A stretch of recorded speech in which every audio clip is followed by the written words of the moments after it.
नमामि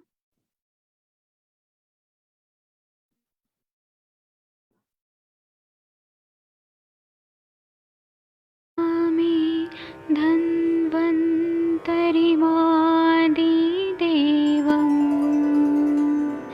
सुरासुरैर्वन्दितपादपद्मम् लोके जरामृत्युनाशम्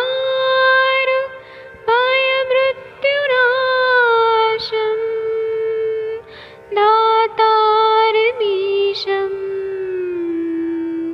विविधौषधीनां शङ्खं चक्रं जलौकां दधतं मृतघटं चारुतोर्भिश्चतुर्भिः सूक्ष्मस्वच्छादिरुद्यं शुकपरिविलसन् मौलिमं भोजनेत्रम् कालाम्बोदोज्ज्वलाङ्गं कटितटविलसत् चारुपीताम्बराढ्यं वन्दे धन्वन्तरिन्तं निखिलगदमिव प्रौढदावाग्निनीलम्।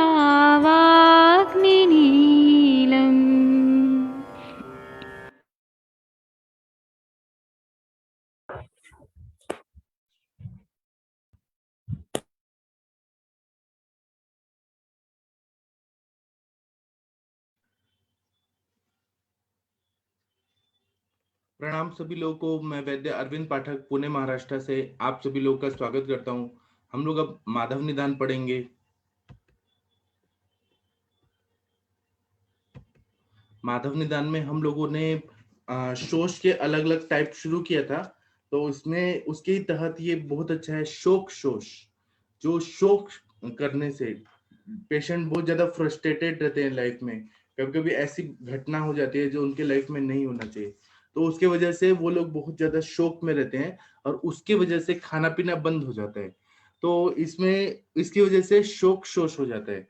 तो इसके बारे में श्लोक नंबर 15 में ऐसा बताया है, आप लोग देखिए, आपके स्क्रीन पे दिख रहे हैं। इसमें ऐसा बताया है कि प्रध्यानशील शस्त्रांग शोक शोष्यपि तादृशः। इसका मतलब यह है कि अत्यंत शोक करने से शोक शोष हो जाता है। इसमें अब क्या है कि वो मनुष्य जो है हर वक्त चिंता और शोक में रहता है, अर्थात उसको धन या जन आदि का नाश हो गया है तो वो हमेशा शोक में लीन रहता है, ना उसे भूख लगती है ना ही किसी प्रकार का उल्लास रहता है। इसी शोक के कारण उसके अंग शिथिल हो जाते हैं। इसके अतिरिक्त तादृशः मतलब शुक्र शय को छोड़कर जितने भी वैवाहिक शोष के लक्षण हैं, केवल शुक्र शय का इसमें टिपिकल सिम्टम नहीं दिखता है, लेकिन बाकी सारे सिम्टम्स इसमें दिखने लगते हैं। तो हमें ना ये समझ लेना चाहिए कि वीर शय को छोड़ के बाकी सारे सिम्टम्स आ रहे हैं और रोगी सदा शोक किया करता है और इतना शोक करता है कि मनुष्य का रंग जो है वो फीका पड़ जाता है और पीला पड़ जाता है, मतलब पांडु वर्णता आ जाती है पूरा।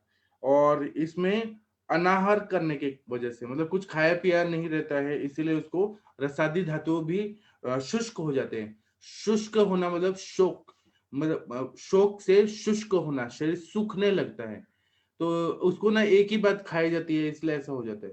टीकाकार ऐसे बोलते हैं कि शोक शोषणो लक्षणम महा प्रधान इत्यादिना शोक शोष्यप्य शोक शोष्यपि तादृशति शुक्रस्य क्षय लक्षण व्यतिरिक्तेन शुक्र शोष लिंगेन युक्तः युक्तम शोषते बिना शुक्र क्षय कृते विकार रूप लक्षिता इति।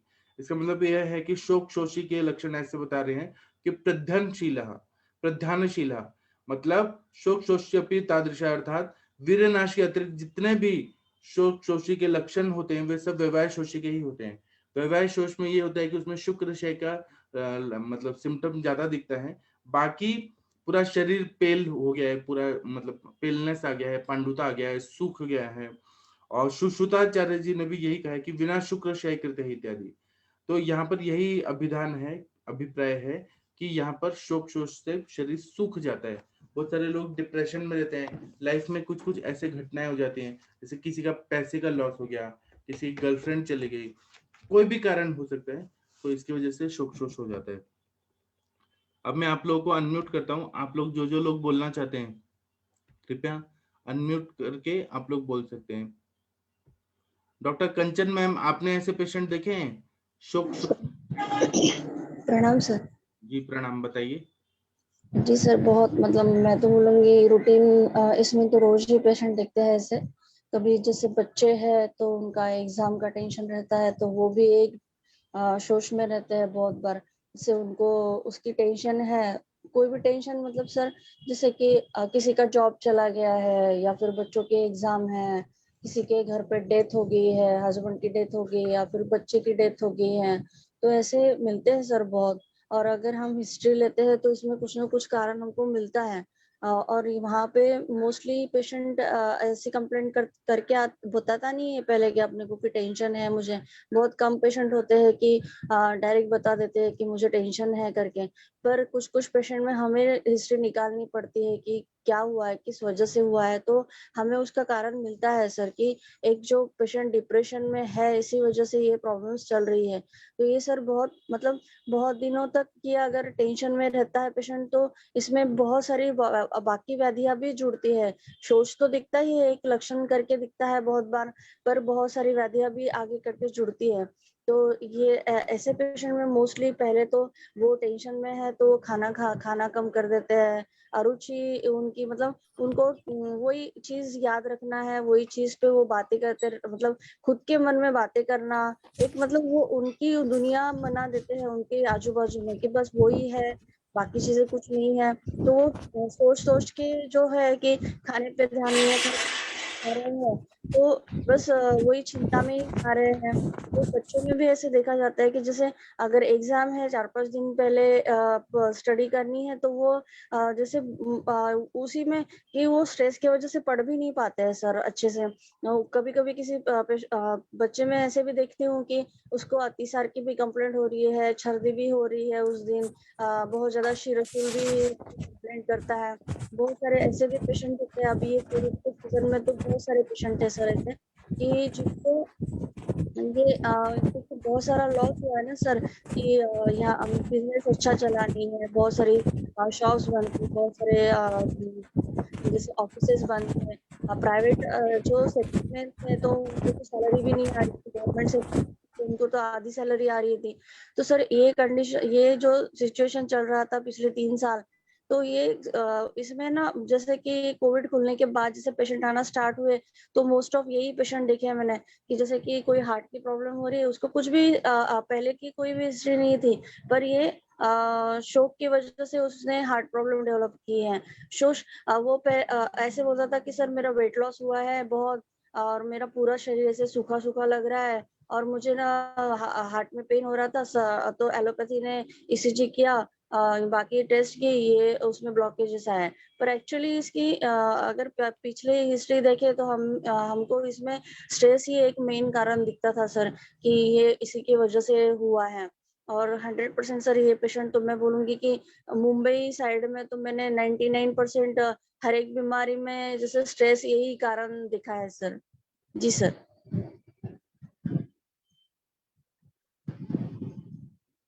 हेलो। ठीक ठीक है, हाँ। तो और किसी को कुछ बोलना है तो बोल सकते हैं, ऐसे पेशेंट अगर आप लोगों ने देखे हैं तो। पवन कुमार जी, आपने देखे हैं पेशेंट शोक शोष के? लोग स्ट्रेस में रहते हैं और उनको फिर ये शोष हो गया, शरीर सूख गया, कुछ देखे हैं तो एग्जाम्पल से आप कृपया बताइए।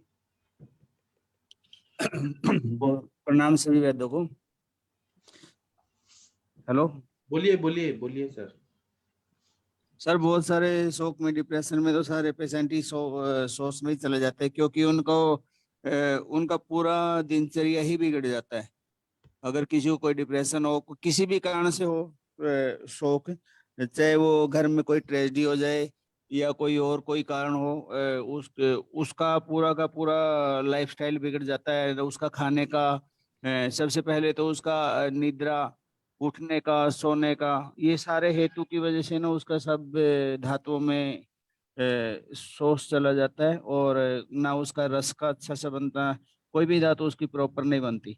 और धीरे धीरे अल्टीमेटली पेशेंट जितने भी सर मॉडर्न मेडिकल साइंस में तो कोई बीमारी समझ में ना आए तो उसको डिप्रेशन घोषित करके उसको उल्टी सीधी दवाइयाँ ही खिलाई जाते हैं। और वो दवाइयाँ जब तक पेशेंट वो नशे में रहता है, खाता रहता है, तो उसको ठीक लगता है। उसके बाद फिर वो ठीक क्या लगता है, वो बस वो सीडिएशन के उसमें ही रहता है। कभी नींद में उसको अपनी लाइफ का कोई कुछ पता नहीं होता, क्या हो रहा है क्या नहीं हो रहा। मेरा एक अभी फ्रेंड था सर, और उसको ऐसे कार्डियक कोई प्रॉब्लम हुई, क्या पता हुई है कि नहीं हुई है, वो तो वो एनजीओ के लिए गया तो वहां पे उसको वो कर दिया, स्टेंटिंग कर दी। स्टेंटिंग के बाद उसको फिर उसको हो गया सर, इस बात का शौक हो गया, भाई मैं इतना तंदुरुस्त इंसान था और मेरा लाइफस्टाइल भी ठीक था, तो मुझे ये क्या हो गया। तो उसी के चक्कर में सर वो उसमें चला गया, डिप्रेशन में चला गया। और उसको इतनी सारी दवाइयां लगा दी, मेडिसिन मेडिसिन इंड्यूस्ड भी सोर्स ऐसा, मैं कहूँगा उसको इतनी उल्टी सीधी दवाइयां देके उसको इतना, मतलब वो आईटी सेक्टर में था, पूरा दिन सोता रहता था, ना उसका खाने का बनता था, वेट उसका गेन हो गया, उसका पेट बढ़ गया, उसकी वायु विकृत होगी। अल्टीमेटली सर क्या हुआ, वो आईबीएस में लैंड कर गया वो पेशेंट। उसका पेट बिल्कुल भी ठीक ना रहे। फिर मैं, मेरे पास वो आया, मेरे को उसने बताया भी ऐसे ऐसे बात है। अब मैंने उसको फिर अपने आयुर्वेदिक तरीके से पहले उसको गृहिणी पे काम करा, और उसके मनोवय स्रोतस पे काम करा। वो सर बिल्कुल फिट एंड फाइन है। 8-9 मेडिसिन तो उसकी हार्ट की चलती थी, वो सारी उसकी एक दो मेडिसिन, एक एक मेडिसिन ही उसकी रहेगी, और बाकी बिल्कुल एकदम बढ़िया हो गया वो। शौक में बहुत सारे, जैसे लव अफेयर में भी मैं कल परसों भी जिक्र कर रहा था। एक लड़की हमारे यहाँ की बड़ी इंटेलिजेंट लड़की, और उसने चंडीगढ़ यूनिवर्सिटी में एडमिशन लिया, और वो गलत व्यसनों में पढ़ के उसको ऐसे आदत पड़ गई नशे की, उसकी पढ़ाई वेस्ट हो गई उसकी। उसके डिप्रेशन में वो इतना सिगरेट और ये उसका पूरा मनोवय स्रोत खराब हो गया। और वो इतनी, वो बताती है सर, उसने अपनी स्टेटमेंट में बताया, वो 5 फीट 6 इंच उसकी हाइट थी, और कहती मैं मॉडलिंग करती थी, और वो गोल्ड मेडलिस्ट थी सर मॉडलिंग में भी। और उसको सड़क पे ही लोगों को मिली हमारे यहाँ करनाल में, 5-7 दिन पहले उसको फिर किसी आश्रम में छोड़ा। उसकी यही स्टेटमेंट थी। उसको डिप्रेशन हो गया, और उसका खाना पीना सारा ये हो गया, और सोच में चला गया वो। बहुत पेशेंट देखे सर, ऐसे तो होते ही है। 90% आजकल लोग इसी के ही मिलते हैं, शौक सोच के ही। वो खाना पीना उन लोगों का बिल्कुल बिगड़ जाता है, और कोई भी धातु उनकी अच्छे से नहीं वो होती। जी। रक्त की कमी हो जाती है, उनको पांडु हो जाता है, और फिर उसके धीरे धीरे उसको हार्ट की प्रॉब्लम स्टार्ट हो जाती है। अगर कोई फीमेल है तो उसका आर्तव स्रोत सारा सारा खराब हो जाता है, पेट बढ़ जाता है सर उसका, ग्रहणी दुष्टि हो जाती है, और ये बहुत सारी बीमारियां उनको लेके चलता है। फिर ये सॉस एक सिंपल, मतलब मैं तो ये कहता हूँ ये स्वतंत्र व्याधि ना हो गई, ये परतंत्र व्याधि है सॉस। जी, बहुत अच्छा बताया आपने। तो और किसी को कुछ बताना है शोक शोष के पेशेंट जिन्होंने देखे हैं, एनालिसिस किया है, वो बताना चाहें तो बता सकते हैं। डॉक्टर वंदना मैम आप कुछ बताएंगी, या अंजना मैम? हाँ वैद जी, बहुत अच्छे से कंचन मैम ने और पवन सर ने बताया। और बस एक बात ये बोलूंगी कि जब आपका आवाज कट रहा है। पेशेंट लेकर आता है, आ- बात भी करूंगा आवाज भी। कट रहा है। अच्छा, आवाज कट रहा है आपका। डॉक्टर हेमंत जी आप कुछ बताना चाहते हैं? यस सर, इसमें मैं काफी, आवाज आ रही है सर? आ रही है, आ रही है। सर इसमें काफी पेशेंट देखे हैं। मैं खुद मेरे ऊपर ये एक्सपीरियंस बता देता हूँ। मैंने अभी आपसे करीबन 3 महीने पहले बीपी के लिए बात करी थी। हाँ। मेरा बीपी 160 110 रहने लगा था। तो हाँ, थोड़ा सा मैं क्या है कि अपनी प्रैक्टिस को लेके और थोड़ा सा फैमिली प्रॉब्लम्स को लेके परेशान था। बीपी रह रहा था। फिर नवीन सर ने वो रुमाल बताया, आप लोगों से भी काफी बात, अपने आप को मतलब सब चीज से दूर कर दिया। और आज मतलब वो प्रॉब्लम्स आई भी थी डिप्रेशन की वजह से, और आज मेरा बीपी 120/80 है विदाउट एनी मेडिसिन। केवल मैंने गुप्तावटी 2 पत्ते खाए थे, उसके बाद मैंने कोई मेडिसिन नहीं खाई। हाँ, अपनी लाइफ स्टाइल और एक्सरसाइज इसको मेंटेन कर रहा हूँ, और अभी भी जॉगिंग पे चल रहा हूँ, आपके साथ बात कर रहा हूँ। तो मतलब पहले से दिल और दिमाग से काफी स्वस्थ महसूस कर रहा हूँ। धीरे धीरे वेट कम करने की कोशिश कर रहा हूँ, वो भी हो जाएगा। लेकिन हाँ, पहले से काफी सही है। मतलब वो चीज नहीं है कि मैं फालतू का परेशान रहता हूँ, ये चीज है। तो ये चीजें आती है सर, लेकिन एक अगर सही गाइडेंस मिल जाए तो बंदा सही भी हो जाता है। लेकिन वो सही गाइडेंस नहीं मिलेगी ना, तो फिर वो सालों साल इसी तरीके से चलता रहता है। जैसा प्रोफेसर होता है, एलोपैथ में चलती रहती मेडिसिन, सालों साल चलती रहती। अपने यहाँ मुश्किल से 2-3 महीने, बस इतना ही मैं सोचता हूँ। Thank you sir. Thank you, आपने बहुत अच्छा बताया। हाँ, डॉक्टर शशि तिवारी मैम, आप हैं क्या? आपसे एक बात करना था। डॉक्टर शशि तिवारी मैम, हाँ जी सर, गुड मॉर्निंग। तो दीपा मैम आज आने वाली हैं आपके पास? अभी उनका कहीं कोई मैसेज वैसेज नहीं आया है। अच्छा, तो और मतलब आपने कल रात को बताया था, तो अभी मुझे ना गौमूत्र वगैरह लाना पड़ेगा, वो सब खत्म है मेरे अच्छा, पास। देखिए मैं आपको एक चीज बताऊंगा। एक डॉक्टर जी सर। विन्यासा जी थे, उन्होंने आपको ना थोड़ा जो चीज बताया ना, उससे ट्रीटमेंट मिसगाइडेड हुआ है। अमृतोत्तरम कषायम जो है ना, सहस्त्र योगम में, अपना चिकित्सा को हमेशा रिव्यू करना चाहिए कि हमारा ट्रीटमेंट सही है कि गलत है। तो जी सर। अमृतोत्तरम कषायम सहस्त्र योगम नाम के पुस्तक में क्या लिखा है? अमृताय दलै षडभि चतुर्भिश्च बलादलैः द्वाभ्याम दलाभ्याम सस्निग्धो देवाभ्यस्य मिश्रितः सीताजीरक चूर्णाभ्याम सहस्र सितस्यापि वा घृत जीरक युक्तो वा सांगमृतम खुडम जय। यह जो अच्छा। अमृतोत्तरम कषायम है, ये आमवत के लिए बताया ही नहीं गया है। ये बताया गया है अंगमर्द युक्त अगर वात्रक्त रहे, मतलब ये अच्छा। वात्रक्त का चिकित्सा है। हाँ, इसको वैसे भी इसमें गुड़ची था ना, तो वात्रक में ज्यादा यूज होती है। हाँ, तो ये गलत ट्रीटमेंट हुआ हमारा, तो तो इसीलिए हम वही देंगे, बैतरण उपस्थित त्रिकटु वाली, है ना? हाँ, अमृतोत्तरम कषायम आपने जब दिया तो आप एनालिसिस करिए कि उनका सिम्टम बढ़ गया था। हाँ, तो ये मत दीजिए। नहीं, अमृतोत्तर तो दिया ही नहीं, वो तो सामान लाना था सर। और दूसरी बात मैं कह रही हूँ, जैसे इसमें मान लीजिए आपने इमली का, गुरुची वगैरह नहीं डाला था उनमें? नहीं गुड़ची वगैरह नहीं डाला था। तो मैं वही त्रिकटु वाला ही दे रही थी। मैं कुछ क्या ना कर रही तो हूँ, गड़बड़ हुआ है। मतलब एक तो उन्होंने पूरा हेतु सेवन किया, और दूसरा मतलब मुझे ऐसे लग रहा है कि एरंड तेल का बस्ती से उनका और सिम्टम एग्रेवेट हुआ है। हाँ नहीं, अब तो आगे जब देंगे आप बताएंगे तो फिर गर्म करके देंगे। तो इसमें जो क्या गोमूत्र को भी गर्म करना है कि सिर्फ उसको गर्म कर लिया करें बस? त्रिकटु का जैसे डाला इमली में, तो उतना ही सुखोष्ण बस सबको रखना है ना, बहुत सुपोषण हल्का। वैतरण बस्ती के जितने भी द्रव्य है ना, उसको थोड़ा सा हल्का गर्म करके फिर दीजिए। ठीक है सर। गोमूत्र को भी गर्म कर दिया तो कोई प्रॉब्लम नहीं होती है। हाँ नहीं, जैसे त्रिकटु तो उसमें पड़ा ही है, तो हाँ, मतलब बस वही टच करने में हल्का सा लगे गर्म, है ना? हाँ, हल्का सा। ठीक है सर। हाँ, गोमूत्र लास्ट में डाल दीजिए मैडम, जब सब कुछ द्रव आपके ठीक हो तब उस लास्ट में गोमूत्र डाल दीजिए। हाँ, गोमूत्र तो मैं लास्ट में ही डालती मतलब हूँ। गोमूत्र को मत गर्म करिए, गोमूत्र में आप डालेंगे तो वो सुकोष्ण रहेगा। ठीक है मैम, थैंक यू मैम। और क्या है ना, ये कोष नहीं, सुकोष नहीं देना चाहिए बस्ती कभी भी, तेल हो या काढ़ा हो या ठीक है।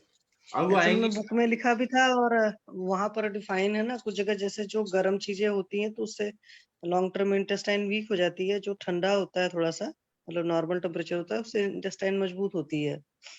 हाँ, लेकिन ये कंडीशन में हमें तो आम है ना, आम को वो करना है। हाँ, इनके केस में सुकोष्ण और नहीं देंगे। वायु है, वायु में को जीतना है हमें, तो सुकोष नहीं चाहिए। हाँ सर, वो आपने जो बोला वही करेंगे।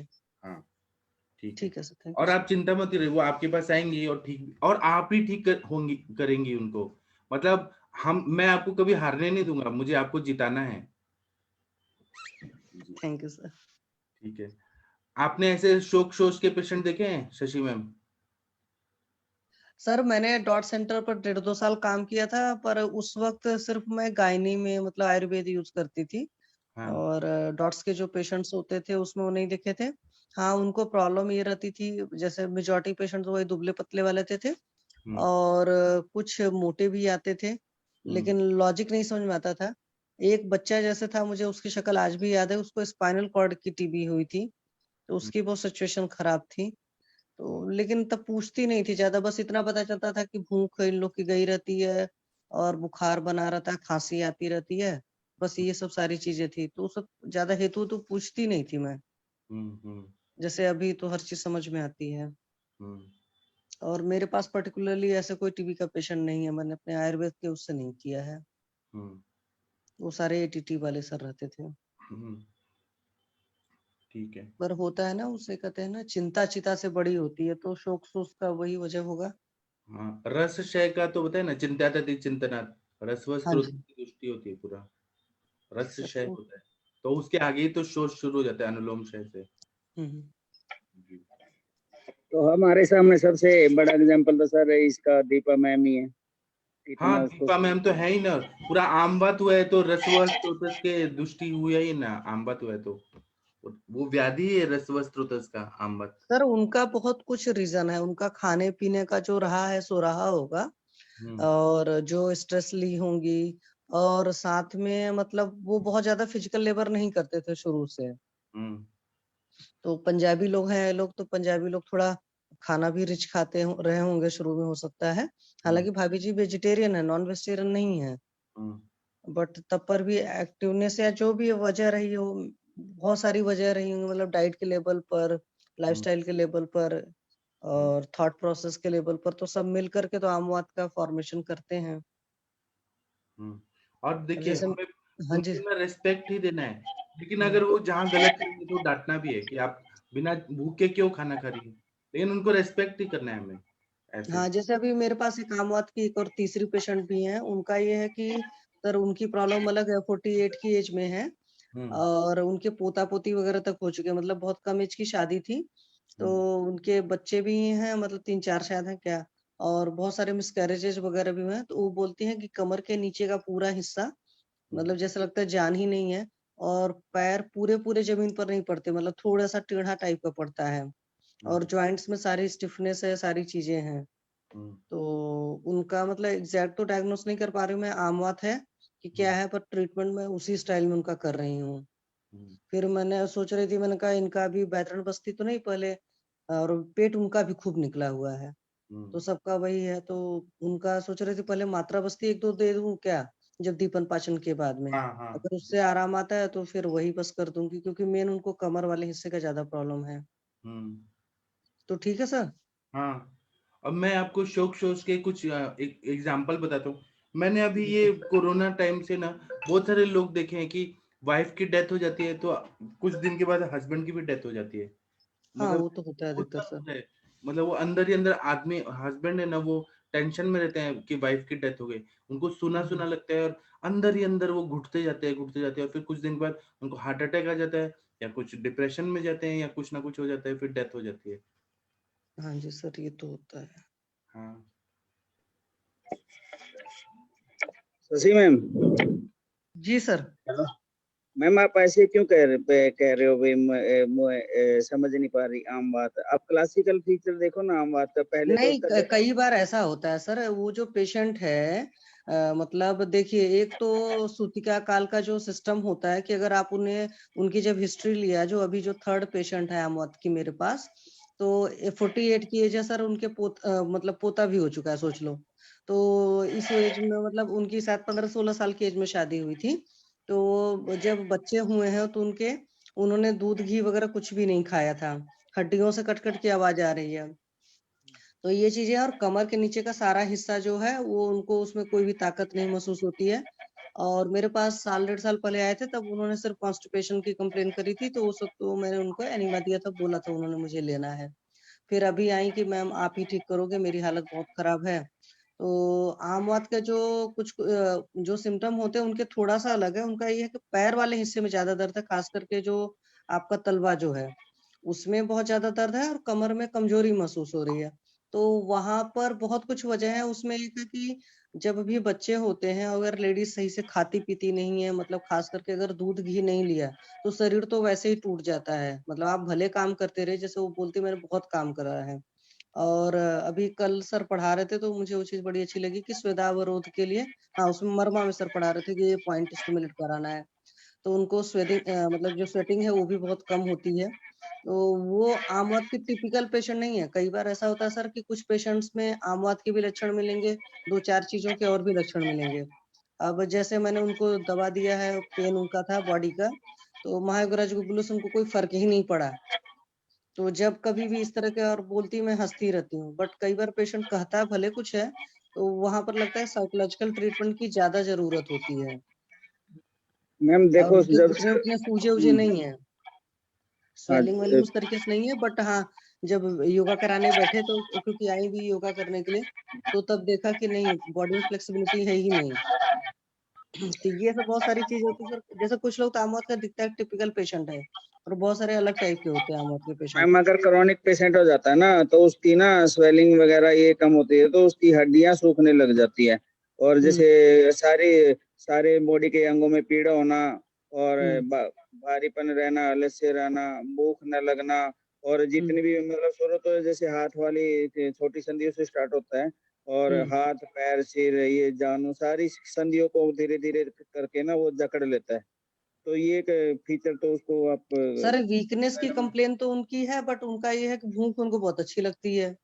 जबकि उसके बावजूद मैंने उनको दिया है कि दीपन पाचन थोड़ा सा हो जाए, तब मैं प्लान कर रही थी पहले मात्रा बस्ती दूंगी, फिर उसके बाद ही अगली चीजों को प्लान करूंगी। नहीं तो हो सकता है फिर पुअर मेडिसिन पेशेंट से ही कई काम बार चल। पुअर पेशेंट होता है ना वो काम काम कुम करता रहता है। जो दूसरे पेशेंट होते हैं ना जिनका लाइफ जिनकी फैमिली थोड़ा ठीक ठाक होती है उनका काम करे बगैर चल जाता है, और कई बार पुअर पेशेंट होते हैं तो उनका काम के बगैर काम ही नहीं चलता, काम करे बगैर। तो वो लोग जैसे काम करते रहते हैं तो उनके जोड़ों में इतना ज्यादा स्वेलिंग वगैरह ये इतना नहीं आता उनके, क्योंकि व्यायाम होता रहता है ना, और जोड़ों में जो यूरिक एसिड वगैरह जो आम जो आता है तो वो धीरे धीरे करके निकल जाता है। उन लोगों को इतना ज्यादा इफेक्ट नहीं करता। इफेक्ट किन लोगों को करता है? जो लोग काम वाम ज्यादा नहीं करते, सेडेंटरी लाइफस्टाइल जीते हैं, खा लिया सो लिया एसी के नीचे, उन लोगों को बीमारी ज्यादा इफेक्टिव करती है।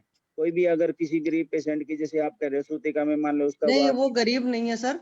इनको भी मैंने मना किया एसी में नहीं सोना है, लेकिन एसी कहती जी मैं रजाई ओढ़कर सो लेती हूँ, एसी के बगैर नहीं सोना है। तो मैंने कहा बेटा सोता है उस रूम में होगा +2 वगैरह में। तो मैंने कहा मैम आप ड्राइंग रूम में सो जाओ करें, ड्राइंग रूम में हमारे बेड नहीं रखा है, हमने सिर्फ सोफे रखे हैं। तो पेशेंट का आज तो एक तो सबसे बड़ी वो है। अब अभी कल भी कोई बुक भी मैं पलट रही थी, उसमें भी था कि आम जब होगा तब दर्द होगा। गृहिणी तो चेक करो, उसका भोजन चेक करो कैसा खाता है वो, ठीक है ना। खाना गृहिणी वाना तो मैंने डाइट गृहिणी में जो बहुत चेंज करवा दिया है। और बोल भी रही पेशेंट की भूख अच्छी लगती है। अब देखते हैं जो ट्रीटमेंट दिया है, तो अगर उससे आराम आएगा तो ठीक है, नहीं तो फिर मैं चेंज करूंगी उनका ट्रीटमेंट। क्योंकि जैसे दूसरे पेशेंट का कल शाम को बता रही थी, उनको 15 दिन के अंदर बहुत फर्क है। इनका तो हालांकि अभी 2 ही 3 दिन हुआ है, बट ये कंप्लेन कर रही थी कि नहीं दर्द बहुत ज्यादा है पूरी बॉडी में। नहीं मिले तो आप संधि के हिसाब से ना, आप वही शिफ्टिंग पेन है, एक संधि से दूसरी संधि में जा रहा कि नहीं जा रहा, ये ये सबसे हेतु देखो भी है कि नहीं हाँ वो वो तो मैं लक्षण देखूंगी। देखो, अभी मैं इनको लक्षण 2-4 देखो दिन वो और संधि देखने और के बाद सिम्टम, में हाँ। तब डिसाइड करती हूँ। फिर मैं ग्रुप में फिर से एक बार डिस्कस करूंगी इनके इस केस को।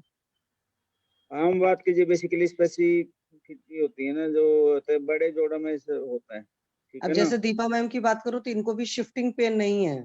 इनकी भी एक चीज में अगर आप देखेंगे तो इनका भी शिफ्टिंग पेन नहीं है। कई बार होता है लोकलाइज्ड रहता है। तो अभी जैसे मैं कल सर से नब्ज की बात करी थी, तो सर ने नब्ज में भी बोला कि टिपिकल जैसे आम वात के पेशेंट के केस में वात में जलोका गति होती है और पित्त मंद मिलेगा। लेकिन अब कुछ ऐसे पेशेंट भी है जिनकी पित्त कफ की अलग है, क्योंकि जैसे मान लीजिए जो शाम को पेशेंट डिस्कस कर रही थी, उनको थायराइड का ट्रीटमेंट चल रहा है, उनको डिप्रेशन का दवाएं खा रहे 5 साल से अभी, और उनको ग्रहणी का पता नहीं 15-20 साल से हिस्ट्री है। आम वात की भी प्रॉब्लम हो गई है। तो बहुत कुछ मिला करके ना वो क्या कह सकते हैं ना कि संकर हो जाता है, सब कुछ कॉम्प्लेक्स हो जाता है। एकदम प्योर टिपिकल पेशेंट नहीं आ रहे हैं सर।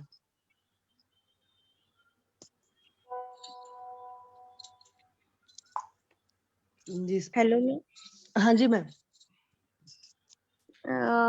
शशि मैम से बोलना था। हाँ जी मैम बोलिए। हाँ, आपने जो बोला ना वैसे मेरे साथ में कमल जी बोल रही हूँ। तो हाँ मैम, मैं अभी आवाज से तो पहचान गई। हाँ, अभी तो थोड़ा सा शिफ्टिंग पेन्स कम है, लेकिन स्टैंडिंग पोजीशन में जब रहती हूँ ना तो लेफ्ट पैर में पूरा सूजन आ जाता है मैम। अभी खाने का मन है तो पूरा कम हुआ है, भूख लगी तभी खाती हूँ। और खाने में भी फीकी दाल चावल, चावल थोड़ा ही खाने का मन नहीं करता तो मैंने कम किया है चावल, और रोटी ही लेती हूँ। चपाती वगैरह पूरा बंद किया है मैंने। लेकिन और जब मैं मुझे थोड़ा सा ये महसूस हुआ जब मैं चाय लेती हूँ ना तो शिफ्टिंग डलने ज्यादा बढ़ता है मैम। और जब मैं जिस दिन मैं नहीं लेती तो वो स्वेलिंग भी कम होते हैं, और रात को जब मैं खाना नहीं खाती तो पूरा स्वेलिंग पूरा कम हो जाता है। और जब खाऊं, भूख लगे 7 बजे खाऊं, भूख लगने पर ही खाती हूँ, लेकिन खाए तो दूसरे दिन पूरे पाँव में सूजन रहती है मैम, और लेफ्ट पाँव में ही रहती है। और उस टाइम पे रेड लेफ्ट का जो हैंड है ना वो हमारा थंब है, उस रीजन पे पेन शिफ्टिंग आप बोले ना पेन रहता है, वैसे पेन मानो कि हम हाथ रखकर उठे तो भी उठ नहीं जाता, गठिया जैसा उधर स्वेलिंग रहता है और बहुत दर्द होता है। तो अब जब मैं नहीं रात को खाती, नहीं आज मुझे खाना नहीं, मैं नहीं खाऊंगी, तो नहीं खा तो दूसरे दिन मुझे दिक्कत थोड़ा भी नहीं। तो मैम इसमें अभी तो मैंने सर ने बोला है ना, तो मैंने रसपाचक और अस्थि मज्जा और पंचतिक्त गुगुल चालू किया है, और रासना सप्तक चालू किया है मैम।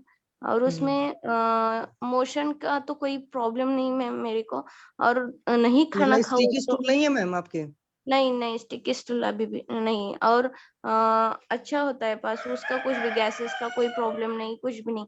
लेकिन मैम ऐसे रहता है कि अभी थोड़ा सा ना मॉर्निंग में ना मुख में थोड़ा सा लाला स्राव रहता है, और मानो हम कहते हैं ना वो आम्ल जैसा ऐसा रहता है, लेकिन टंग मेरी पूरी निराम निराम है, शाम तक थोड़ी भी नहीं है, लेकिन थोड़ा सा पित्त ऐसा लगता है मैम। और क्या अभी क्या हुआ है, दोपहर को 2 बजे से 5 बजे तक पूरे हस्तपाद में दाग रहता है मेरे, पूरे पूरे पूरे हाथ, मुझे हाँ तो ऐसे मैम लगता आपका है। भी टिपिकल आम बात नहीं है, आप में हाँ भी कंबाइंड हो चुके हैं लक्षण बहुत सारी चीजों के, और हाँ, मुझे लगता है ये आपको जो है शायद स्ट्रेस की वजह से है। स्ट्रेस नहीं लेती मैं मैम, अभी मैंने ओपीडी में जाना बंद किया है, एक टाइम पे जाती हूँ, लेकिन स्ट्रेस वगैरह कुछ नहीं। लेकिन दाह मुझे उस टाइम पे ही रहता है, दाह 3 बजे से 5 बजे, फिर उसमें ठंडा हो जाता है, लेकिन इतना रहता है कि मानो किधर हाथ रखूं ऐसे गरम गरम मुझे। लगता हाँ, मुझे बहुत ऐसे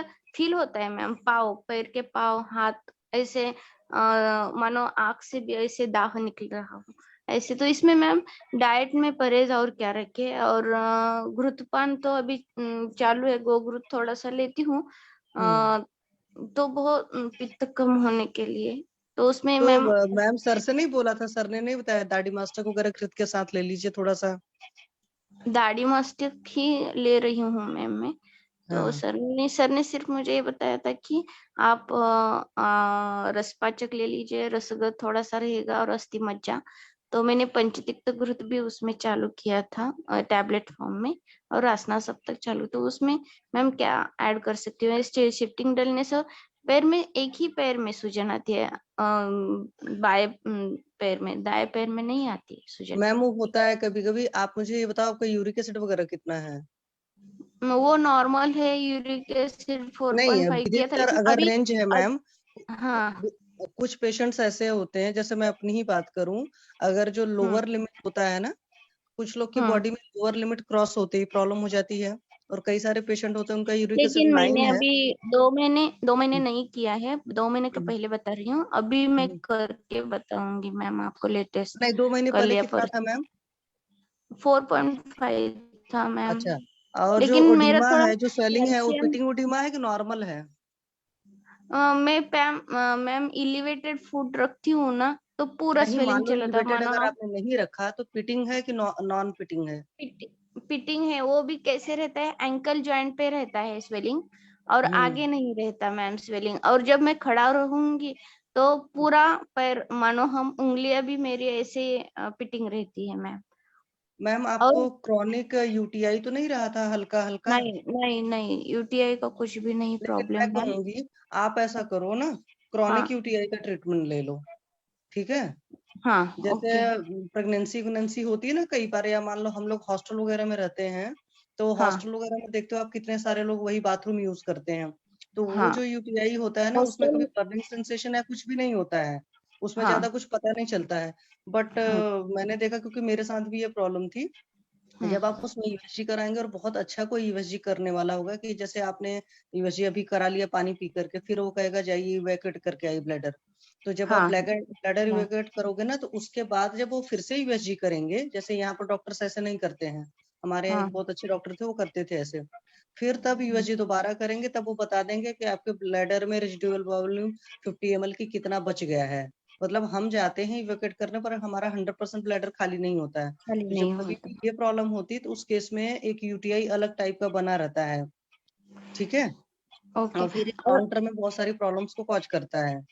कैसे रहा मैम? अभी 2-3 दिन में ना फ्रीक्वेंसी ऑफ हम्म यूरिनेशन रहता है, लेकिन हम्म मुझे बर्निंग नहीं रहता क्योंकि मैम येलोविश वो कलर बर्निंग ही वर्निंग नहीं कुछ नहीं रहता। रहेगा, वही तो मैंने कहा कि वो वाला यूटीआई नहीं होगा जिसमें इन्फ्लेमेशन होता है। भाई इन्फ्लेमेशन होगा तो आप तुरंत ही ध्यान दे दोगे ना। हाँ फ्रीक्वेंसी ऑफ यूरिनेशन बढ़ा हुआ है मैम। रात को भी मैं कभी नहीं उठती थी लेकिन अभी 2-3 बार मैं उठती हूँ रात को हाँ, तो मैं यूरिनेशन आपको के। इसीलिए बता रही हूँ, क्योंकि मैं आपको बता रही हूँ जितने आप जाओगे क्यूबी कराने, तो वो क्या करते हैं, डायरेक्टली बस एक बार आपका अल्ट्रासाउंड करते हैं।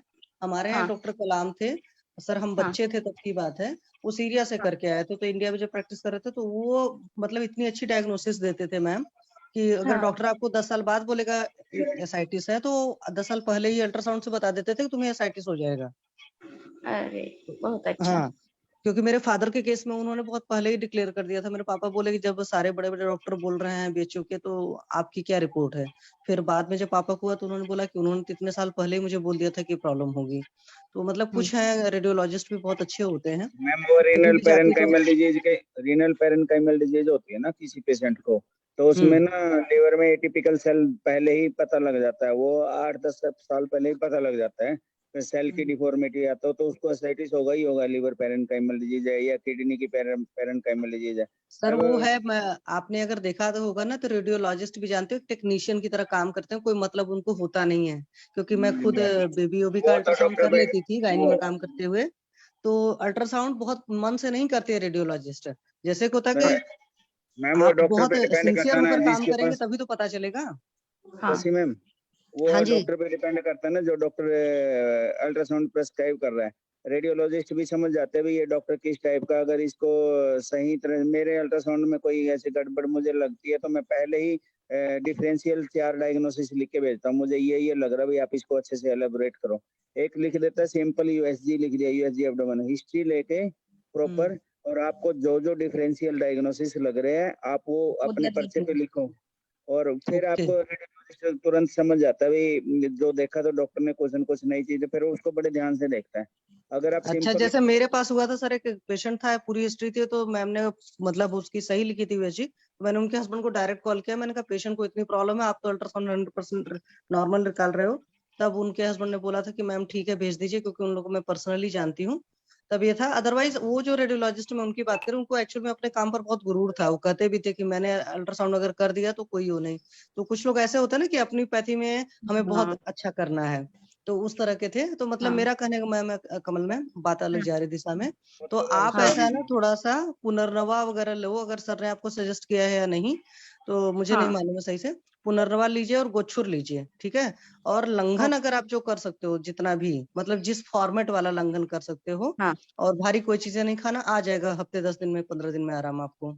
Okay ma'am. तो फिर अभी फ्रेश यूरिक एसिड का इन्वेस्टिगेशन करके लूँ क्या? क्योंकि मैंने किया नहीं है अभी आपकी 2 मर्जी महीने। मैम, कर लो न कर लो, वैसे भी पुनर्नवा लेते हो, अगर आप गोच्छुर रहते हो तो आपको खुद ही पता है अच्छी चीजें हैं, मैम मतलब कोई वो नहीं।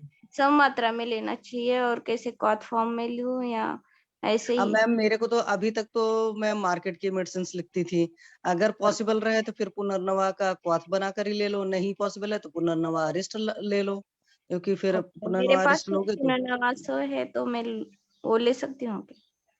ये फिर पाठक सर को बोलो मैं पुनर्नवासो नहीं लिखती किसी को, या तो मैं पुनर्नवा का स्वरस लिखती हूँ, या तो ठीक है, मैं कई तो बार क्वाथ लेती हूँ, मेरे पास चूरन है तो मैं हाँ क्वाथ तो मैम क्वाथ ले लो, ज्यादा बेटर है। क्वाथ की एफिकेसी अगर आपके चूर्ण फॉर्म में है ना, तो हाँ उसकी में है एफिकेसी मेरे पास। मार्केट से बहुत अच्छी होती है, ये तो ठीक पक्की है, सी मैं बात है। चाहे जो भी हो, दोनों। चाहे दशमूल हो, चाहे जो हो। और गोच्छुर लेना है तो गोच्छुर ले लो, चंद्र प्रभावटी लेनी है तो चंद्र कमल मैम, प्रभावटी ले लो।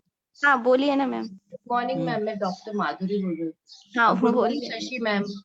हाँ मेरे को एक सजेशन, आप एरन तेल ले रही है क्या दीपन पाचन? मैम, मैंने एरन तेल लिया तो एरन तेल से मोशन ही साफ नहीं हुआ, दूसरे दिन नॉर्मल थी, मैंने एरन तेल नहीं लिया तो अच्छा मोशन पास हुआ मेरा, ऐसे उल्टा हुआ है। नहीं, वो एरन तेल कंटिन्यू रखिए, क्योंकि आपका अगर आमवास है, मैंने निगम सर का भी लेक्चर सुना था ना पहले, हाँ तो हाँ उन्होंने ऐसा ये वैसा मेथड बताया जिसको पंचकर्म करने का टाइम नहीं है ना, तो उन्होंने हाँ बोला था कि एरन तेल पहले फर्स्ट डे टू 10 डे तक ना इंक्रीजिंग डोज से लिया करो, 5 ml 10 ml 15 ml ऐसे का। और ऐसे। जिस डोज पे 10वें दिन ना 4 5 6 मोशन हो जाए उस वक्त रुकने का, और फिर 11वें दिन से फिर से लोअर करने का, टेपर ऑफ। ओके। और ऐसे करके ये कोर्स करने का मतलब होता है ना एरंड तेल का, हाँ एक बार में फिर आप दूसरे महीने में रिपीट कर सकते हैं, जैसे बीच बीच में बोलते हैं ना, मतलब हाँ तुरंत नहीं। ऐसे उन्होंने ये हमने सुना था उनका लेक्चर ना, जब पंचकर्म कि आमवात के पेशेंट का फिर ऐसे भी मैनेज करते हो, इसमें भी अच्छे रिजल्ट है। और दूसरा एक उन्होंने कहा था एरंड बीज को घी में भूनकर वो हाँ। खाने के लिए 6 नग, रोज एक खाने का ऐसे। बीज है मेरे पास, एरन हाँ बीज है मेरे, हाँ, एरन वो बीज है है। मेरे पास, नोट्स है, पर मुझे अभी याद नहीं क्या वो फ्राई करके बोला था घी में खाने के लिए, तो ओके ओके। इसलिए ऐसे भी बोला था। पर ये जो बोला था टेपरिंग करने का, जिसको वमन नहीं, विरेचन नहीं, बस्ती नहीं, कुछ भी टाइम नहीं, तो ये चालू करो आप ऐसे करके। ओके मैम, करूंगी मैं वो। ऐसे लेकिन ये मैम हाथ में जो गठिया जैसा हुआ है और मेरे को दर्द होता है, वो जाएगा क्या? वो क्या उसको लोकली कुछ लेप वगैरह लगाना? मैम सब फेशियल। चला जाएगा, बस आप वो रहो, मतलब आप मतलब वो कहते हैं ना पॉजिटिव महाविश्वगंध रहो। तेल से स्नेहन वगैरह चालू है क्या? क्या वृक्ष श्वेत कैसा नहीं आपका मैंने नया है? नहीं नहीं मैंने एक बार स्नेहन स्वेदन लिया तो वो स्वेदन से मुझे ज्यादा तकलीफ हुई तो मैंने नहीं लिया मैम। हाँ तो मत लीजिए फिर वृक्ष श्वेत किया वालुका वगैरह कुछ। ठीक है, वो आलू का स्वेद हाँ वो करूंगी। वाला कीजिए ना, नहीं तो उच्च मैम अनुच्च आपका ऐसे आमवात समझेगा मुझे लग रहा आपको। है पित्त भी बढ़ा हुआ है। पित्त तो मुझे ऐसे ही लगता है कि कोविड के बाद में मेरा पित्त कमी नहीं हुआ, क्योंकि ऐसे पित्त का तकलीफ मुझे कभी नहीं होता था, क्योंकि हर ईयर में मैं विरेचन लेती हूँ, क्योंकि इस टाइम पे मैंने नहीं लिया अभी विरेचन शरद ऋतु में, तो ये प्रॉब्लम मुझे ज्यादा, क्योंकि उस टाइम पे ही मुझे कोविड पॉजिटिव आई थी मैं, तो मैंने कोई बात नहीं विरेचन मैम, मेरे नहीं को भी हो लिया। गया था, उसके बाद बहुत सारे साइन सिम्टम्स आए हैं। तो मैं बस हाँ यही कहूंगी ना, आप थोड़ा सा रिलैक्स होकर करिए, सर ने जो बोला है, क्योंकि पाठक सर का ट्रीटमेंट तो बहुत अच्छा रहता है। अच्छा लगता आपका है आ मैं। जाएगा, थोड़ा सा कुछ दिन की प्रॉब्लम होती है, जैसे मेरे को एक बार हुआ था ना, एंकल जॉइंट में बहुत अच्छी खासी स्वेलिंग हुई थी, मतलब चलना मुश्किल हो गया था, बहुत पेन था। स्वेलिंग ऐसे रहते जूते तो उसमें ऐसे बैठ जाते हैं, ऐसे स्वेलिंग रहती है, और जब मैं ऐसे पाँव ऊपर रखते बैठती हूँ तो पूरा का पूरा चला जाता है, ऐसे मानो कि हवा निकल गई हो वहां मैम पैर। मैंने काफी मेडिसिन उसमें ली थी एक्चुअली, एक वैद्य जी थे, उनसे पूछ करके। तो 3 4 दिन तो कुछ नहीं हुआ था, लेकिन 4 दिन बाद अचानक पेन सारा सबसाइड वगैरह सब कुछ हो गया था। ठीक है, तो लंघन तो मैं अभी करूंगी मैम। और आपने जो बोला है अभी कैस्ट्रॉल का, मैम ने भी बोला है, पुनर्नवा का भी क्वाथ लूंगी, लेकिन मैम वो मॉर्निंग में लूंगी तो बहुत अच्छा होगा क्या? पुनर्नवा, कैस्ट्रॉल नहीं पुनर्नवा क्वाथ। पुनर्नवा को था, दोनों टाइम ले सकते हो, सर ज्यादा बेटर सजेस्ट कर पाएंगे, मैं तो अपने पेशेंट को दोनों टाइम चला देती हूँ। खाने के पहले? हाँ, खाने के पहले अधिकतर तो ज्यादा अच्छा काम करता है। Okay okay. आयुर्वेद में आसो और इसको छोड़ करके तो और सारी चीजें तो खाने से पहले भी बढ़िया काम करेंगी। सर हाँ बताएंगे, मैम सर को बोलो, सर अच्छा पढ़ाए बताएंगे। मैम सही कमल है मैम। क्या? हाँ बोलिए ना कमल, सर। हाँ, मैम मैं आपको बाद में जो कॉल करूंगी एक्चुअली, ठीक है। फीडिंग एडिमा जो होता है ना मैम, हाँ बेसिकली उसमें हाँ 3 ऑर्गन की ज्यादा इन्वॉल्वमेंट रहती है, हार्ट किडनी और लीवर की। और हाँ, हाइपोप्रोटीनीमिया उसका बेसिक रहता है, आप एक बार पूरा पैरामीटर एक बार चेक करवा लेना। ठीक है, कर दूंगी मैं, कर दूंगी हाँ, सर। और आप एक बार ना कोविड के बाद आप कह रहे हो ना, एक बार डी डाइमर भी करा लेना, कई बार ना छुटके मुटका डीवीटी का भी साइन पड़ा होता है ना, तो अब भी ऐसा ही फीचर होता है। ओके डी डाइमर भी कर। हाँ ठीक है ठीक। शशि मैम नमस्कार। हेलो चले गए शायद। चले गए। शशि मैम है, शशि मैम है अभी। हाँ डॉक्टर जी सर अवध, बोलिए। हाँ जी सर। जी मैम, ये जो आप बता रहे हो पुनर्नवा और गोखसूर, ये प्रेगनेंसी में भी दे सकते हैं पेशेंट्स को? गोक्षुर का तो है सर प्रेगनेंसी में। कर देती हूँ। गोक्षुर तो पुनर्नवा है नहीं। प्रेगनेंसी में। पुनर्नवा भी देते हैं पुनर्नवा ना, का उसमें क्या मैं है? मैम की बुक चेक करके तब बताऊंगी। पुनर्नवा देने में क्या प्रॉब्लम है प्रेगनेंसी में? और दूसरी बात है सर, प्रेगनेंसी में अगर पिटिंग उटिंग में आ रहा है ना, तो एक बार सॉल्ट बंद कर दो, बहुत जल्दी चेंज हो जाएगा। रिलेवेटेड कर दो पैर। मैम उसमें अच्छा, गोक्षुर यूटीआई के लिए सिरका मैम? में देती हूँ ना, तो बहुत अच्छा रहता है। हाँ प्रेगनेंसी में पुनर्नवा गोक्षुर तो बहुत जल्दी देते हैं। वयस्थापन गण में है, तो वो तो हर कंडीशन में दे सकते हैं। पुनर्नवा बेस्ट होता है। सर प्री एक्लैम्प्सिया की कंडीशन में देते हैं ना हम। हाँ, पुनर्नवा सेफ ड्रग है। सर आप सॉल्ट बंद करो, सबसे पहले रिजल्ट आएंगे। जैसे ही बीपी रेगुलेट हो जाएगा प्रेगनेंसी में, वैसे ही तुरंत रिजल्ट आ बीपी जाएगा। बीपी तो रेगुलेटेड मैम, बीपी सही है। बीपी रेगुलेट है। यूटीआई है?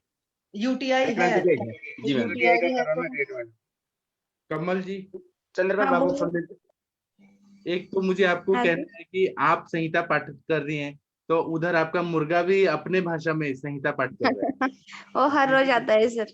हर रोज रहता है वो। दूसरा, आप न लंघन से शुरू करिए और आम पाचकवटी वो लीजिए, और पुनर्नवा रिष्ट पुनर्नवासव, इसमें कोई भी एक आसव रिष्ट लेंगी ना, तो दीपन पाचन कार्य भी करेगा और बहुत अच्छा स्वेलिंग कम हो जाएगा आपका। और यूटीआई ठीक है सर। सूक्ष्म त्रिफला और एकेटी दे दीजिए, खा लीजिए। Okay sir. सूक्ष्म त्रिफला ठीक है। बेस्ट काम करेगा, चंद्रप्रभावटी अच्छा काम करेगा। है ठीक, मेरे पास है सर, मैं ले लूंगी वो। हाँ सूक्ष्म टिपला है मेरे पास। हाँ, ठीक है सर। सब ठीक थैंक हो। You all of you, thank you. और अवंतिका सिंह मैम, आपने हैंड रेज किया है। प्रणाम सर। हाँ बताइए। हाँ सर, मैं वेट कर रही थी। ये सर, मैं मेरा जो आमवात प्लस रक्तार्स का जो मरीज लेडीज मरीज है ना सर, जी 40 इयर्स, जो बीच में आप लोगों ने डायग्नोज किया कि उसको रक्तार्स असल में नहीं है, क्योंकि जो अंदर से मांस का टुकड़ा कट कट के आ रहा है, तो इंटेस्टाइनल कुछ ऐसा हेमरेज है। तो सर यहाँ तो एंडोस्कोपी वगैरह होता नहीं है, पर पीआर करके मैंने देखा तो सर उसका ऐसा है, वॉल पे जो म्यूकस मेम्ब्रेन है उस पे पीड़िका जैसा है सर, रेडिस पीड़िका जैसा है, और अल्सरेशन जैसा भी दिख रहा था। तो क्या तो ब्लड आ सर रहा अब उसको ब्लड तो रुक गया है सर, उसका ब्लड तो मैं चंदन मलाला की शादी का बस्ती दी 6-7 दिन, तो ब्लड तो एकदम रुक गया है सर। और कुछ मेडिसिन भी अर्स का वो चलाई थी, तो सारा कुछ रुक गया है सर। लेकिन आमवात का जो रेडिएटिंग पेन है, उसका शिफ्टिंग पेन है, वो बढ़ते ही जा रहा है। और बाकी ये मल मार्ग में बोल रही है बहुत पेन हो रहा है। जलन तो बंद हो गया, पर वो तोंद हो रहा है सर, चुभन जैसा महसूस हो रहा है। तोंद नहीं, तोद, तोद। सुखद वेदना। और हाँ सर, हाँ सर, अनुरीता मैडम बताई हुई थी कि नाभि पूरण करने के लिए एरंड तेल से, हाँ तो सर वो मैंने पहली बार किया सर, उसका बहुत फायदा हुआ उसको, मतलब अनुलोमन होने लगा। जो उसका कॉन्स्टिपेशन जैसा मामला रहता था, तो ज्यादा पेन में रहती थी। और सर्वांग शूल और गुदा द्वार का जो शूल है, वो दोनों ज्यादा रहता था, तो उससे रिलीफ हुआ है। लेकिन फिर वो मतलब 4 दिन काम करके 5वें दिन से फिर उसका फंक्शन कम हो गया है। तो आमवात भी है और इंटेस्टाइनल भी कुछ उसका हेमरेज है। यहाँ एंडोस्कोपी होगा नहीं सर, तो या तो पटना भेजना पड़ेगा या बनारस। अब क्या करना है सर इसका? आप थोड़ा एक काम ग्राइंड का करिए, काम करें। आप आमवत भी ठीक करना है और अर्श का वो पीड़िका भी ठीक करना है, तो आप पहले तो लंघन करा दीजिए।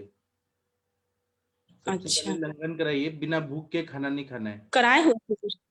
बिना हाँ भूख सर, के कराए। खाना नहीं खाना है। उनको स्ट्रिक्टली बोलिए कि जब भूख लगेगी तभी खाना है। और उनको अगर मंड पे या यूश पे रख दिए, अगर भूखे रखना है तो मंड पी के रहें या यूश पी के रहें। और मंड पिए तो उसमें थोड़ा पंचकोल डालें या त्रिकटू डाल के वो वाला मंड पिए, थोड़ा सा, मतलब थोड़ा सा। और उसके बाद में क्या करना है कि आमवातरी रस है, सेहनाथ गुगुल है, ये जो आमवात की चिकित्सा है वो दीजिए, तो दोनों में वो काम करता है। सेहनाथ गुगुल लेने से एरंड तेल होता है, तो रोज का रोज पेट साफ होता जाएगा। और उसके बाद में ऐसे तो बहुत सारा आमवात की चिकित्सा है ना, जैसे पाचकेंद्र रस है, फिर उसके बाद में आम पाचकवटी है, उसका बहुत अच्छा रिजल्ट आता है। ठीक है। और जी जो रेक्टल एरिया में जो पीड़का टाइप लग रहा है, तो उसमें जी सर। सूक्ष्म त्रिफला और एकेटी दे दीजिए, जो दोनों में काम करेगा। सूक्ष्म त्रिफला जी और एकेटी सूजन को पूरी तरह से हील कर देगा वो। ठीक है। और ज्यादा कटु रसात्मक चीजें ज्यादा मत दीजिए, कटु रस देने से फिर से वो ब्लीडिंग होने का चांसेस रहता है। चित्रक जैसी चीजें तो बिल्कुल भी नहीं देना है। को समझ ठीक है, किसी को ऐड करना है तो कर दीजिए इनके केस में। एक बार शुरू से केस बताए ना सर, हिस्ट्री नहीं पता। सर मैंने 8-10 दिन पहले बताया था ना सर, एक 40 ईयर ओल्ड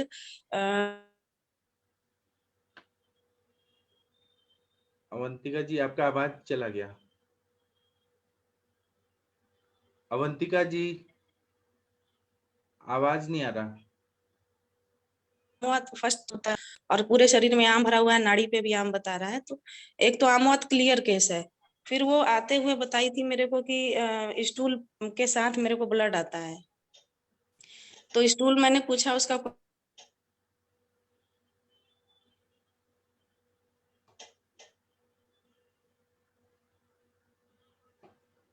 आवाज चला गया आपका। अवंतिका जी तो डिस्कस किया तो टाइम हो रही है। तो सर और तो कोई यहाँ पे वैसा है नहीं कि इंडोस्कोपी वगैरह कराई आदमी, लेकिन पीआर मैंने किया तो मैंने देखा सर उसको मसूरी का बार बार पेन का शिकायत कर रही है कि मेरे को एनल कैनाल में चुभने जैसा पेन हो रहा है, और बाकी पूरे शरीर में तो आमवात वाला दर्द होगा ही वो अभी तो मैंने लंघन कराया, अपने से लंघन वगैरह कराया और कुछ सिहनाथ गुगलू योगराज गुगलू ये सब सारा कुछ दिया था तो कुछ शांति हुआ था। फिर शुरुआत से ही मैं 6-7 दिन के बाद बस्ती देने लगी सर। तो बस्ती से उसका जो ये था एनल कैनाल का पेन था वो सही हो गया था, लेकिन वो सर्वांग सूल जो था वो कम नहीं हो रहा है क्योंकि आम है। तो सर अब मेरे को ये समझ में नहीं है। और सर ये जो लरचा लरचा जैसा गिर रहा था ना उसके उसमें स्टूल में, वो बंद हो गया सर बस्ती से। हाँ तो आप लेकिन वही से शुरू करिए। बाकी पवन जी आप कुछ ऐड करना चाहते हैं तो करिए। इसमें ना सबसे पहले सर व्याधि का नेचर समझो क्या है ये। देखो आम की वजह से उसके अग्निमांद होके तो उसका ग्रहणी भी दोष हुआ, ग्रहणी के अंदर अल्सर हो गए उसको। हमने दोनों का अगर हम आमवात की ज्यादा चिकित्सा में हमने ना इसका बीच का रास्ता, जैसे मैडम बताती है ना अंजना मैडम, बीच का रास्ता निकालना पड़ेगा। हमने आमवात की भी पूरी जोरदार चिकित्सा नहीं करनी है और उसकी ग्रहणी की भी थोड़ा धीरे धीरे करके हल्का सा, जैसे आपने बताया सर लंघन है, लंघन के बाद उसमें मंड का ज्यादा, और उसमें जैसे ना पेशेंट के लक्षण देखे सर, वो वातज है, पित्तज ज्यादा, उसको कफज ज्यादा, अगर उसमें थोड़ा सा वात वाले सर ज्यादा मिलते हैं तो कफ सर वाले। थोड़ा सा बता देती हूँ सर, पेशेंट का हिस्ट्री रहा है 12-13 साल से, बहुत भयंकर मांसाहार पेशेंट है सर ये। तो कफज वातज इसका प्रकृति है, मैं जैसे ओवरऑल जो मैं देखी हूँ। हाँ तो उसमें थोड़ा सा मंड के अंदर ना पंचकोल है या अजमोद आदि चूर्ण है, वो वो डालो। उसमें थोड़ा सा गिलोय सत्व भी डालो, थोड़ा थोड़ा सा परवाल पिष्टी भी डालो, ताकि सारी चीज वो उसमें बैलेंस हो जाए, हमारी गृहिणी का भी काम हो जाए और हमारे उसका अमवात का भी काम हो जाए, और ज्यादा ब्लीडिंग भी ना हो उस पेशेंट को। धीरे धीरे करके ही ब्लीडिंग आपको रुक गया है सर, मेडिसिन से और बस्ती से कब का ब्लीडिंग रुक गया, सबसे पहले ब्लीडिंग ही रुका था ये। मैम फिर अगर ज्यादा गर्म चिकित्सा देंगे ना, जैसे गूगल कल्प ज्यादा यूज करेंगे तो फिर एग्रीवेट हो सकता है ना। हाँ हाँ सर। हाँ तो उसको बैलेंस करने के लिए तो आपने कुछ न कुछ और ऐड करना पड़ेगा। तो इसमें आम पाचक वटी भी और ये लंघन भी और स्लो स्लो करके, और इसमें जैसे सर ने बताया ना सिहनाथ गूगल है या पाँच के अंदर रस है, ग्रहणी पे ग्रहणी का पार्ट रस भी इसमें थोड़ा सा ऐड करो। और साथ साथ बीच में कैस्ट्रोल जब आप देते हो ना, उसमें कैस्ट्रोल के साथ साथ कुछ और भी ऐड करके, जैसे कोई चूर्ण वगैरह, जैसे आपको ज्यादा वो लग रहा है भाई ब्लीडिंग अब रुकी हुई है तो उसमें शुंठी आप डाल के दो।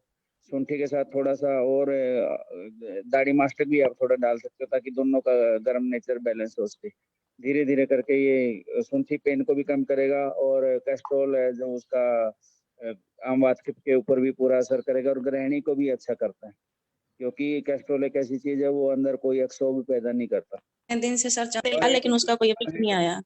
और हेतु पे उसके ज्यादा निदान सर परिवर्जन बहुत ज्यादा एक जरूरी है। बात बताइए सर, 10 दिन से उसको लंघन पे रखा था तो ले दे के ठीक ही चल रहा था, अब वो जनरल थोड़ा थोड़ा दाल रोटी खा रही है तो मैम उसको उसको अभी और लंघन की जरूरत है, आप लंघन ही कराइए। डाइट पे थोड़ा रखो ना भाई, जैसे वो ना पेशेंट परहेज नहीं रखती होगी, परहेज नहीं पालती होगी अच्छे से।